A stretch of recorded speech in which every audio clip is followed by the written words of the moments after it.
customer service representatives say AI tool is making it harder. That's what we're talking about on today's Trend Talk. After a report was released that a bunch of these customer service folks found that it was negatively impacting resolution achievement, and this was true in the statistics as well. What they found was these systems that are designed primarily by technologists and systems people were largely bloated in their communication. So they're just saying a bunch of things that they don't actually need to say. They would misunderstand or misrepresent human engagement on the other side of the phone, which is another sign of design flaw. So for instance, they would misinterpret loudness for anger, and then because of that, they would miss other moments of true frustration because the only measure that was cooked into the software on whether or not somebody was angry was the volume. And then the after notes were so complex that their reports, or that they needed to basically be reconstructed in many circumstances. So there's like all these situations where like this tool is supposed to be increasing productivity, but it's not. And some of it points directly to a lot of these people probably don't know how to use the tool optimally. A lot of these people are maybe using the tool for the first time. It's probably a first iteration of the tool.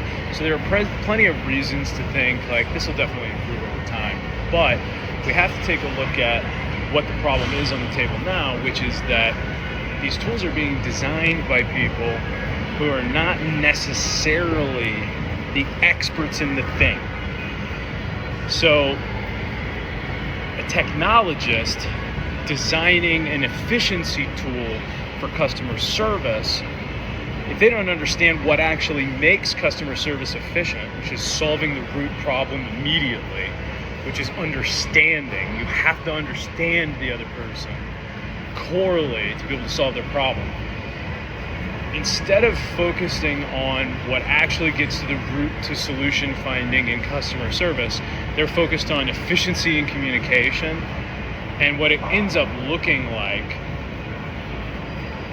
is angry customers on one side that feel like they're being pushed off the phone because a technologist is looking at the problem like, well, we want to have the lowest number of people getting through to talk to real people because we want the system to do as much as possible. But that design goal designs a system that infuriates the customers and then doesn't actually produce the result that the customer service reps want, which is not angry customers and more solutions. So they've created this like cyclone of like customers that are just showing up to the customer service reps livid because we have technologists designing AI systems for human things. If you took the time to take and do the due diligence and sit down with 50 to 100 customer service reps and had them seriously involved in the process of designing the tool, then you would have clear understanding of what needs to happen to actually get to resolution. And instead of what they have now, you would actually be solving root problems and getting people off the phone quicker. But they're not doing that, and that's the problem. So it's interesting to see how this evolves. I did a podcast however long ago it was that you're seeing this, but at the point that I'm recording this a few weeks ago, that was talking all about with Stephanie Sylvester, Avatar Buddy, talking all about having social scientists involved in the AI development process, because those tech folks are going to say, well, it's easy. It's a 1 or a 0. They're either angry and they're yelling, or they're calm and they're not. But it ain't that easy. So you should look at it like it's more complicated, because if you go into the depth and create these AI solutions with the like complicated perspective on it, you really get in there, then yours will be the one that's differentiated, and you'll actually be creating the solution.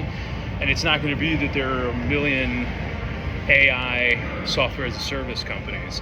It's going to be there are like 7, because all the rest of them don't have enough market share to be viable, and then they're not viable. That's what's going to happen in the economy. So all these solutions are going to happen, but then the best ones are going to live.